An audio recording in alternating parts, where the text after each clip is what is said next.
Sahabat Muslim, di mana saja berada, kita berjumpa lagi di Formula TV Channel. Apa itu Formula? Forum Ulama dan Aktivis Islam. Hari ini kita akan membahas ngopi-ngopi. Apa itu ngopi? Ngobrol paham Islam. Hari ini kita akan membahas taktik dan strategi iblis laknatullah dalam menggoda manusia.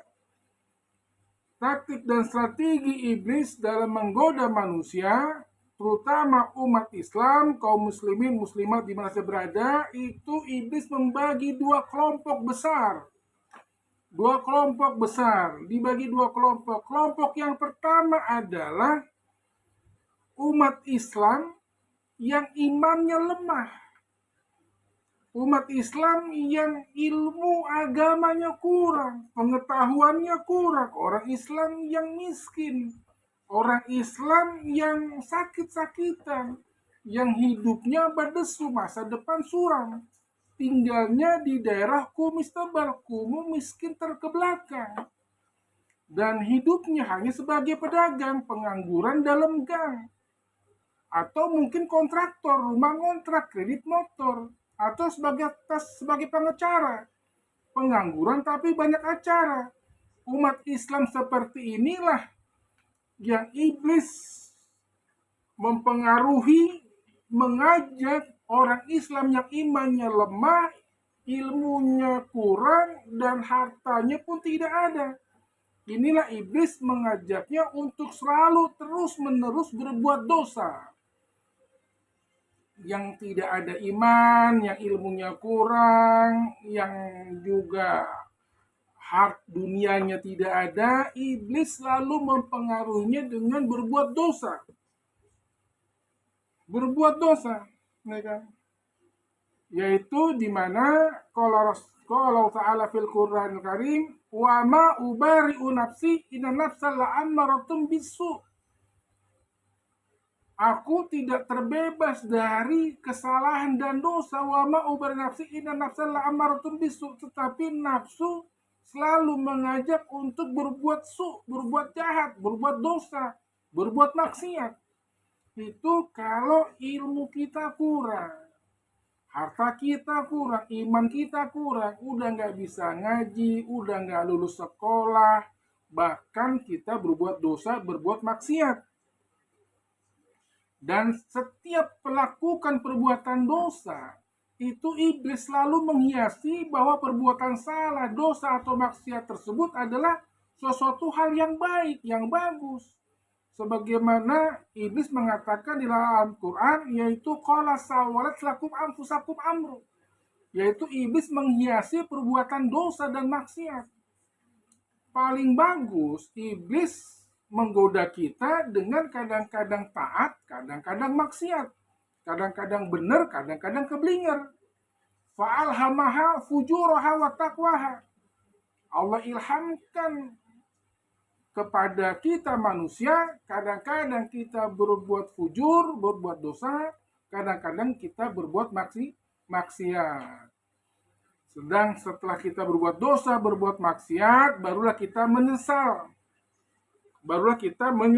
Menyesal atas perbuatan dosa tersebut.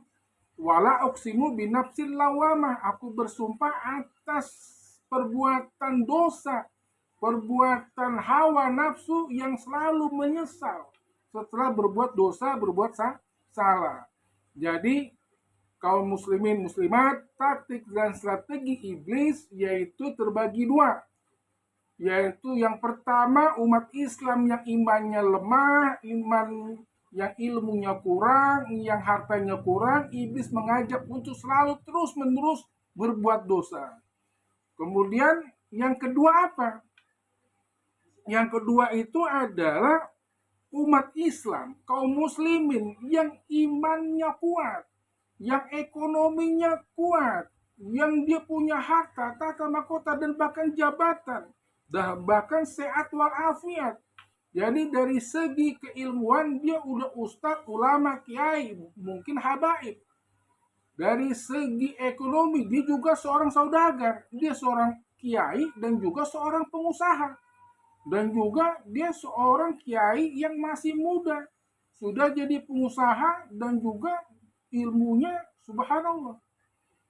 Jadi umat Islam yang imannya kuat, yang ilmunya hebat, dan punya harta tahta mahkota jabatan, ini orang Islam yang beriman kepada Allah, yang imannya kuat, itu iblis pengaruhi dengan berbuat ria, berbuat sum'ah, berbuat untuk dia sombong akan ilmunya, akan hartanya, akan jabatannya, akan kekuasaannya.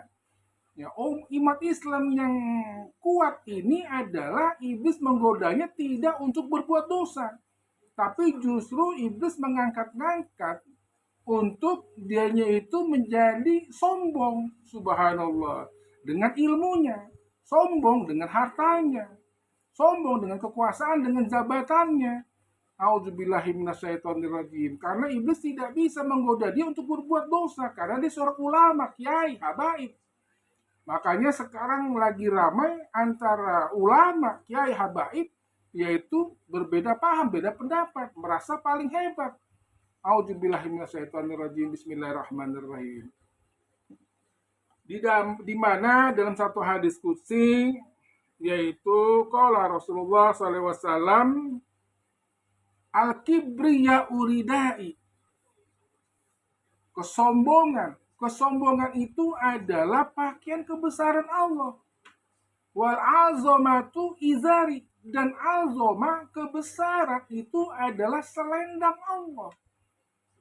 Faman naza'ani wahidan minhumah, barang siapa yang mengambil salah satu sifat aku, Allah yang al-mutakabirin, yang Allah yang azim, yang maha agung, yang maha besar, sama juga kita mengambil pakaian kebesaran Allah subhanahu wa ta'ala. Faman naza'ani minhuma wahidan, barang siapa yang mengambilnya dari salah satu sifatku, alqaituhu fi jahannam, maka aku akan lempar ia ke neraka jahannam. Jadi kepada para ustadz, ulama, kiai, habib, dan para orang-orang dermawan yang Allah kasih rezeki, pada orang yang sudah Allah kasih jabatan, presiden, wakil, menteri, gubernur, bupati, janganlah dengan jabatan, harta, dan kekuasaan yang Allah berikan, kita menjadi sombong dengan kekuasaan yang kita miliki. Kita merasa lebih besar, lebih mulia, dengan ilmu yang kita miliki, kita merasa lebih mulia, lebih berpengaruh, lebih berjasa atas perkembangan daripada dakwah Islam di Indonesia ini. A'udzubillahiminasyaitonirrajim. Sementara kaum muslimin muslimat di mana saja berada, yang mulia di sisi Allah adalah orang yang beriman dan bertakwa kepada Allah. Orang yang beriman dan yang bertakwa kepada Allah, ya kan? Inna akramakum indallahi atqakum. Yang mulia di sisi Allah adalah orang yang beriman dan yang bertakwa. Syukur-syukur yang beriman bertakwa ini adalah ustadz, ulama, kiai, habaib. Tapi kalau ini ustadz, ulama, kiai, habaib ini justru dia menyombongkan diri, merasa lebih hebat, lebih bagus, tentu akan jauh dari iman dan takwa kita kepada Allah. A'udzubillahi minasyaitonirrajim. Bismillahirrahmanirrahim. Dan yang kedua, kemuliaan di sisi Allah, kita mulia adalah pada saat kita selalu menyantuni fakir miskin dan memberi makan fakir miskin. Ya kan? Kalla bala tukrimunal yatim wala tahaddu ala tu'amil miskin. Sekali-sekali kamu tidak dianggap mulia di sisi Allah sebelum kalla bala tukrimunal yatim, sebelum kita memuliakan fakir miskin dan anak yatim. Bagaimana kita mengaku ustadz, ulama, kiai, habaib, para dermawan, pengusaha, para penguasa, kita merasa mulia, tapi kita tidak pernah memuliakan fakir miskin dan anak yatim. Demikian para sahabat kaum muslimin di mana saya berada, yang benar datangnya dari Allah, yang salah dari al-fakir sendiri. Wabillahi taufiq wal hidayah wal fumikum waridho wal inayah. Wassalamualaikum warahmatullahi wabarakatuh. Salam sehat, sukses, dan bahagia.